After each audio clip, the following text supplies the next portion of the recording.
அன்பிற்கினிய குழந்தைகளே, இந்த பதிவு இளங்கலை பயிலும் மாணவர்களுக்கு தமிழக வரலாறும் பண்பாடும் என்ற புத்தகத்திலிருந்து ஒரு சில வினாவிடைகளை உங்களுக்கு தருகிறேன் குழந்தைகளே.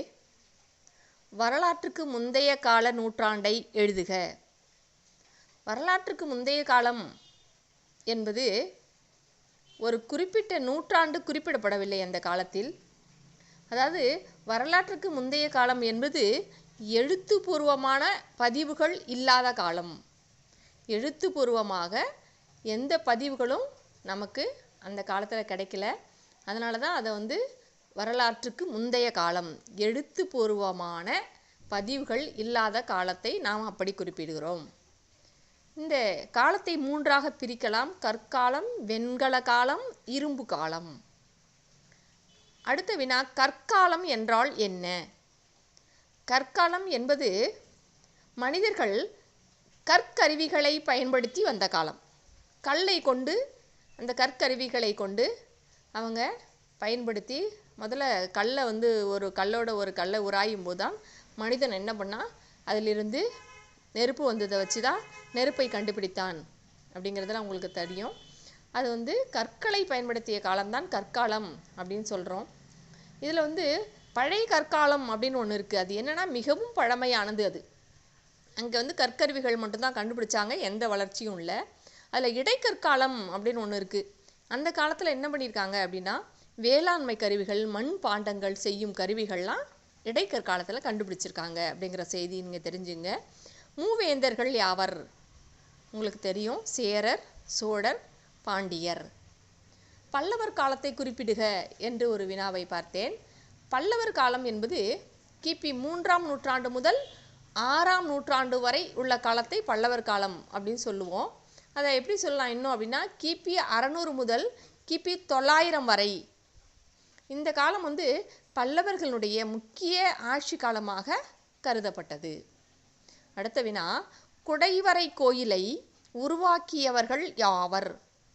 குடைவரை கோயில்களை உருவாக்கியவர் யார் அப்படின்னா, குடைவரை கோயிலை உருவாக்கியவர் யார்? அதில் முதலாம் மகேந்திரவர்ம பல்லவன். அவர் தான் என்ன பண்ணியிருக்கிறாரு, அவர் எப்போதுமே என்ன செய்வாராம், விசித்திரமாக யோசிக்கக்கூடியவராம். அதனால தான் என்ன பண்ணியிருக்கிறாரு, பாறையை குடைஞ்சி அதிலிருந்து கோயில்களை அமைத்த பெருமை யாரை சாரும் அப்படின்னா, முதலாம் மகேந்திரவர்ம பல்லவன். தமிழ்நாட்டில் முதல்ல அவர் அமைச்ச ஒரு குடைவரை கோயில் இருக்குது. அது மண்டகப்பட்டு, விழுப்புரத்துக்கு அருகில் இருக்கிறதாம். மண்டகப்பட்டு என்ற இடத்துல அவர் முதலில் அமைத்த குடைவரை கோயில் இருக்குது. இவருக்கு ஒரு விசித்திரமாக ஒரு பேர் இருக்குதா. என்ன அப்படின்னா, விசித்திர சித்தன். உங்களுக்கு எப்படி கூட கேட்கலாம், விசித்திர சித்தன் என்று பட்டப்பெயர் பெற்றவர் யார் அப்படின்னு கூட கேள்வி கேட்கலாம். முதலாம் மகேந்திரவர்ம பல்லவன்.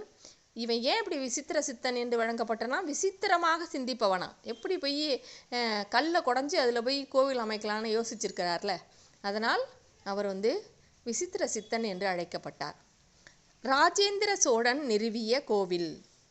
ராஜேந்திர சோழன் நிறுவிய கோயில் கங்கை கொண்ட சோழபுரம் இருக்குல்ல, கங்கை கொண்ட சோழபுரம் தான் ராஜேந்திர சோழனால் நிறுவப்பட்ட கோயில். இப்போ ஒரு சில மாதங்களுக்கு முன்பு கூட நமது பாரத பிரதமர் அங்கே சுற்றி பார்த்து மகிழ்ந்தார்கள். அதெல்லாம் நீங்கள் தொலைக்காட்சி வழியாக பார்த்துருப்பீங்க. அடுத்த வினா, உரையாசிரியர்கள் இருவர் பெயரை குறிப்பிடுக அப்படின்னு சொல்லியிருக்காங்க. இளம்பூரணர், நச்சினார்க்கினியர். இளம்பூரணர் தொல்காப்பியம் என்ற நூலுக்கு முழுமையாக உரை எழுதியவர். நச்சினார்க்கினியர் திருக்குறள், சிலப்பதிகாரம், தொல்காப்பியம் போன்ற நூல்களுக்கு உரை எழுதியிருக்கிறாங்க. உரையாசிரியர் இருவர் என்றால் இளம்பூரணர், நச்சினார்க்கினியர். அடுத்தது, உவேசா பதிப்பித்த நூல்கள். புறநானூறு, திருக்குடந்தை புராணம். புறநானூறு, திருக்குடந்தை புராணம். பிறகு, சமூக எழுச்சி காலம் என்பது எது அப்படின்னு கேட்டிருக்காங்க. 19ஆம் நூற்றாண்டை தான் நம்ம என்ன சொல்லுவோம் அப்படின்னாக்கா, சமூக எழுச்சி காலம் என்று சொல்லுவோம். அந்த காலத்தில் என்ன பண்ணிச்சா, பல நாடுகளில் மக்கள்லாம் அடிமையாக வச்சுருந்தாங்கல்ல, அந்த அடிமைத்தனம் ஒழிக்கப்பட்டது. இந்தியாவில் பார்த்திங்கன்னா சமூக கலாச்சார மற்றும் மத விழிப்புணர்வு மக்கள்கிட்ட ஏற்பட்டு மிகப்பெரிய ஒரு மாற்றம் ஒரு மிகப்பெரிய எழுச்சி ஏற்பட்டது 19ஆம் நூற்றாண்டில்.